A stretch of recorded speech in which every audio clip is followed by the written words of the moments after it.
I'd like to welcome Carlos Gutierrez, current chair of the Albright Stonebridge Group and former Secretary of Commerce under George W. Bush. Secretary Gutierrez, thank you for joining me today. Thank you, Rick. Thanks for having me. All right, put on your Commerce Secretary hat here. So we had initial jobless claims today, just a whisker under 3.2 million. And if you look at all of the numbers going back to the 20th of March, cumulative running totals 33.5 million of those initial claims, and continuing claims a week in arrears is running 22.65 million. How do you look at those numbers, acknowledging the cessation of the economy, but we can still draw many important conclusions from those data points, can't we, sir? Yeah, it's a horrifying number, obviously, Rick. What concerns me is we look at the total number, and the expectation, of course, is that those jobs will come back. My concern is that not all of those jobs will come back. Some restaurants are open at half capacity. Hotels will not be at full occupancy. The economy will not be running at 100% for quite a while. So we should expect some of those jobs, regrettably, to go away. So the idea that we would go back to a 3.5% unemployment rate, I don't believe it's realistic.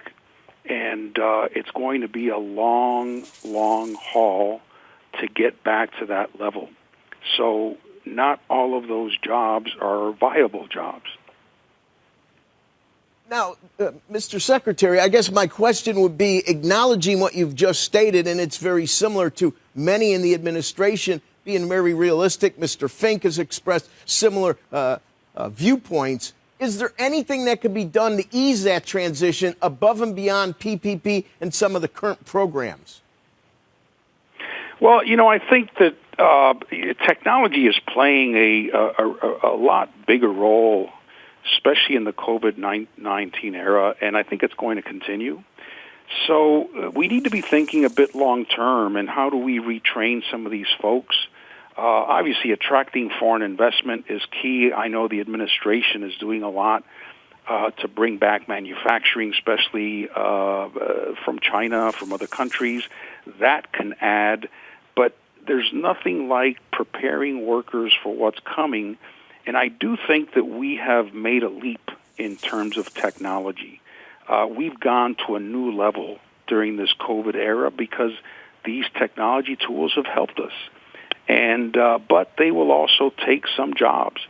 And preparing people for that new economy, it sounds like it's long-term, and I know people want immediacy, but we're going to have to deal with that, and this is the time when it's staring us right in the face.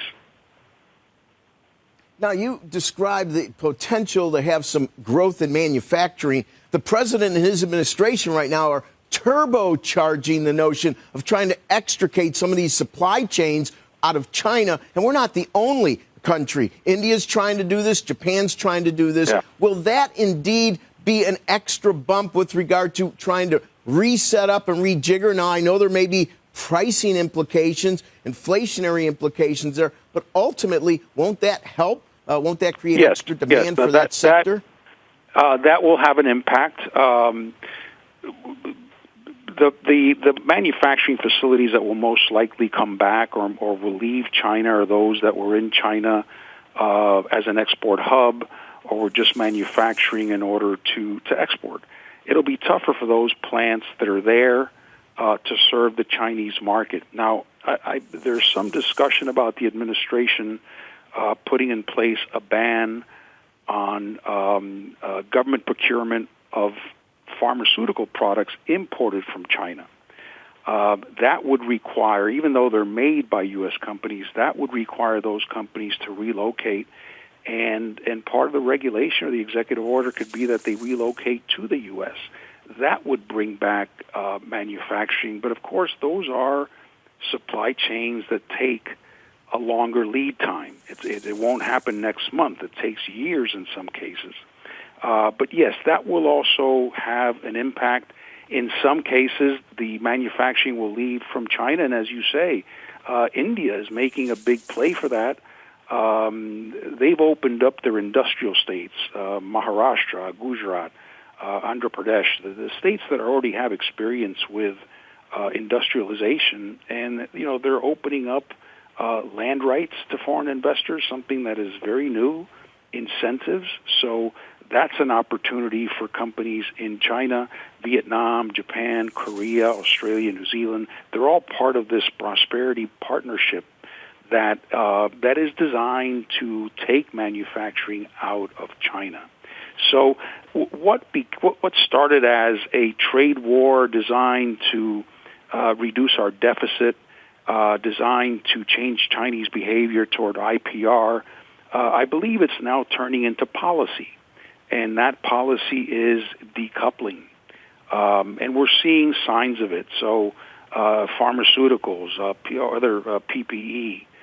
There's discussion about limiting imports from China that go to our electrical grid. I'm sure that there's discussion going on about a global ban of Huawei exports. So we're going to be seeing a lot more steps designed to decouple our economy and to reduce our reliance from China. So what became a little bit of a tactical skirmish, a tactical war, I believe is now becoming a strategy and becoming sort of a doctrine of decoupling. Excellent. Commerce Secretary, thank you very much, former Commerce Secretary, for your thoughts today. I would like to have you back. You were the youngest CEO of Kellogg, named in 1999. I want to talk about those supply chains next time.